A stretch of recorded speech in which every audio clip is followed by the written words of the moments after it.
Assalamualaikum, saya akan menjelaskan tentang teori lebih nilai dan kondisi pemerasan kaum proletar. Teori lebih nilai yang pertama kali dikembangkan oleh Karl Marx dan Friedrich Engels membahas dinamika ekonomi di dalam sistem kapitalis yang mengakibatkan pemerasan kaum proletar atau pekerja. Secara umum, teori ini menyatakan bahwa nilai tambah yang dihasilkan oleh pekerja melebihi nilai upah yang mereka terima, dan selisihnya hanya diserap oleh pemilik modal.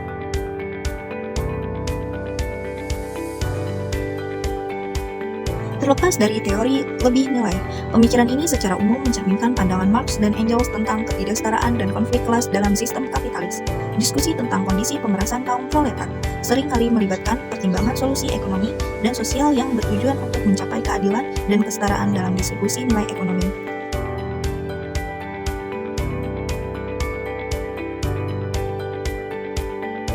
Studi kasus ketidaksetaraan ekonomi di Indonesia.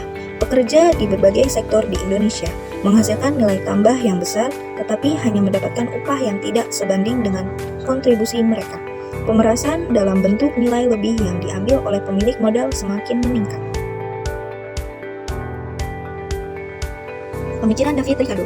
Teori lebih nilai yang dijelaskan memiliki keterkaitan dengan pemikiran David Ricardo melalui konsep nilai tambah dan distribusi pendapatan dalam ekonomi.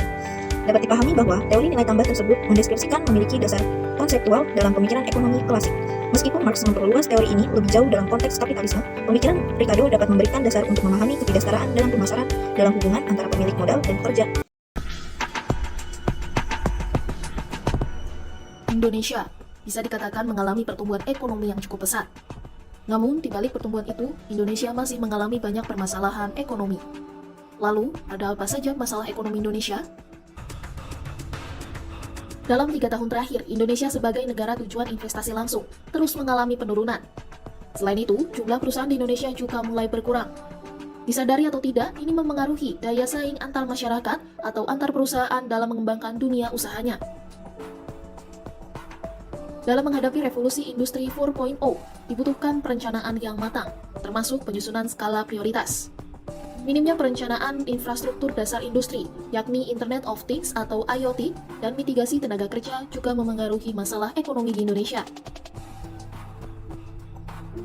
Penurunan subsidi energi dalam beberapa tahun terakhir turut memengaruhi kondisi ekonomi Indonesia. Padahal, untuk memenuhi kebutuhan masyarakat akan energi, seharusnya pemerintah lebih tepat sasaran dalam menentukan pihak mana yang berhak menerima subsidi. Alokasi dana desa terus meningkat tiap tahunnya. Begitu pula dengan proporsi dana desa yang ditransfer ke daerah. Meski begitu, kenaikan dana itu tidak berbanding lurus dengan meningkatnya indikator sosial di pedesaan.